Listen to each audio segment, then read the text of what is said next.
안녕하세요. 마음에 짓는 상담사 김은희입니다. 요즘 훈육 주제로 이야기를 해드리고 있죠. 잘한 행동에는 칭찬을, 잘못한 행동에는 벌을 준다 라고 하는 것을 모르는 부모님은 아마 안 계실 거예요. 참 간단한 것 같은데 현실에서 적용하려고 하면 쉽게 되지도 않고 또 예상만큼 좋은 결과가 나오지 않는 경우들도 많잖아요. 왜 그럴까 생각을 해봤어요.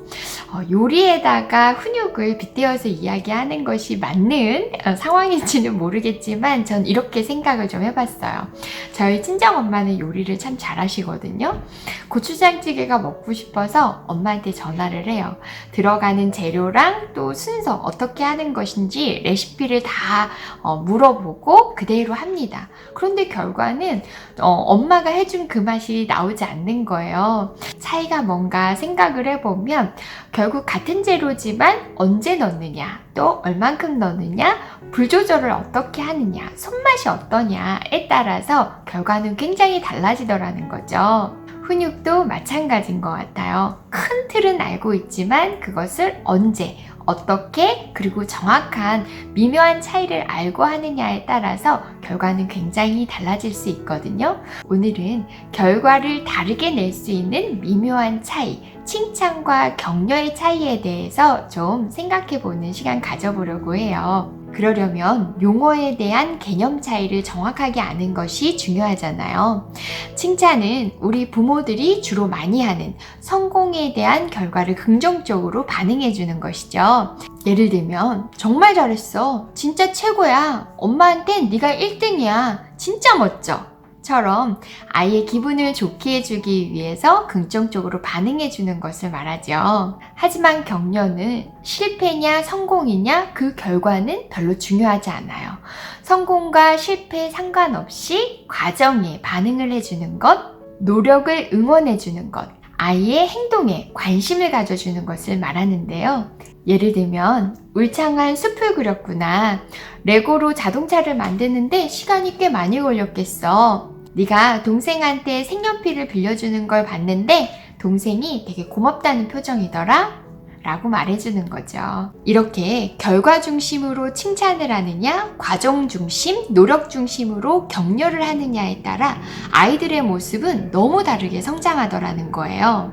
결론부터 말씀드리면 칭찬을 하시면 안 되고 과정 중심, 노력 중심의 격려를 하셔야 돼요. 왜냐하면 과한 칭찬은 오히려 독이 되거나 부작용이 생길 가능성이 높기 때문이죠. 잘했어, 최고야, 멋져, 정말 좋은 말들인데 왜 아이들한테는 나쁜 결과가 나오게 될까요? 그 이유는 잘했다, 못했다, 평가의 주체가 아동 자신이 아닌 부모, 타인에 의해서 옳고 그름이 결론 지어지기 때문이죠. 다른 사람의 평가에 의해 결과 중심으로 칭찬을 많이 받은 아동들은요, 인정해주는 사람, 칭찬해주는 사람, 보상을 주는 사람이 없을 경우에는 그 행동을 하지 않는다는 거예요. 예를 들어 예전에 제가 원을 운영할 때 독서 골든벨이라고 하는 활동을 준비한 적이 있어요. 그런데 만 5세, 7세 아이가 저한테 묻더라고요. 독서 골든벨에서 1등하면 뭐 해줄 거예요? 에이, 나 시시한 거면 안 할 건데. 이런 모습들이 요즘 아이들한테는 정말 비일비재하게 많이 나타나는 모습이에요. 오늘 상 줘요? 오늘 상은 뭐예요? 라고 묻는 모습을 너무 많이 볼 수 있어요. 즉, 자신에게 만족스러운 보상을 주지 않으면 내적 동기가 생기지 않는다는 것이죠. 또 잘했어, 최고야, 1등이야 라는 결과 위주로 칭찬을 받은 아동들의 경우 자신이 1등할 수 없을 것 같으면 도전 자체를 하지 않는다는 것이죠. 즉, 무능함을 회피하기 위한 방법. 실패는 곧 자신의 무능함을 나타내는 것이기 때문에 실패할 상황 자체를 만들지 않게 되죠. 그래서 요즘 아이들의 경우 도전하지 않는 아이, 쉽게 포기하는 아이, 무기력한 아이들이 많이 나오는 이유가 이렇게 결과 위주의 칭찬을 많이 했기 때문에 나타나는 부작용이라고 볼 수 있죠. 또 옳고 그름을 타인에 의해서 평가받거나 결정지어지는 것에 익숙한 아동의 경우 스스로 선택하는 것을 두려워하고 자꾸 눈치 보는 행동을 하거나 자신의 의견을 소신껏 표현하지 못하는 소극적인 모습, 자신감 없는 모습을 보이는 경우들도 많이 있어요. 가장 문제는 어린 아이들의 마음속에 고정 마인드셋을 형성시킨다는 것이죠.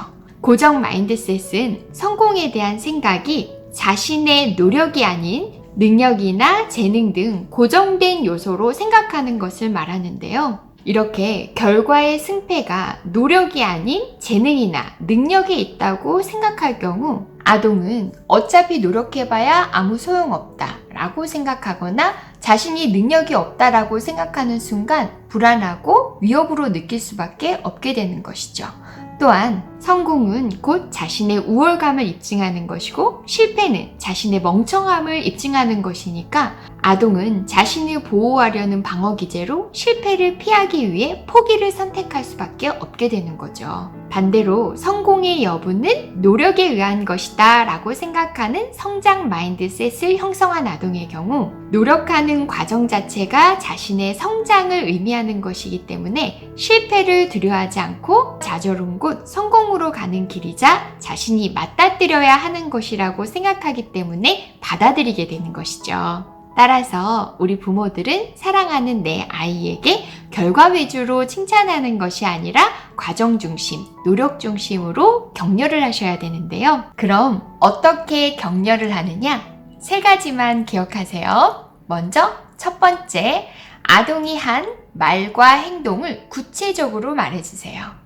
우리 아들 선생님한테 웃으면서 인사도 잘하고 나오더라. 우리 딸 글씨는 몰라도 끝까지 쓰려고 노력하던데? 라고 말해주는 것이죠.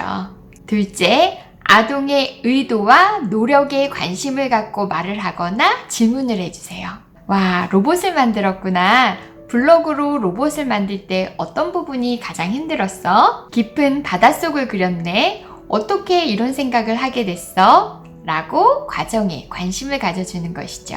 셋째, 아동의 생각과 감정을 있는 그대로 인정해 주시는 거예요. 예를 들어 받아쓰기에서 100점을 받아온 아이에게 100점 맞았네? 대단해! 어우 잘했어! 라고 칭찬하기보다 100점 맞아서 기분이 되게 좋아 보인다?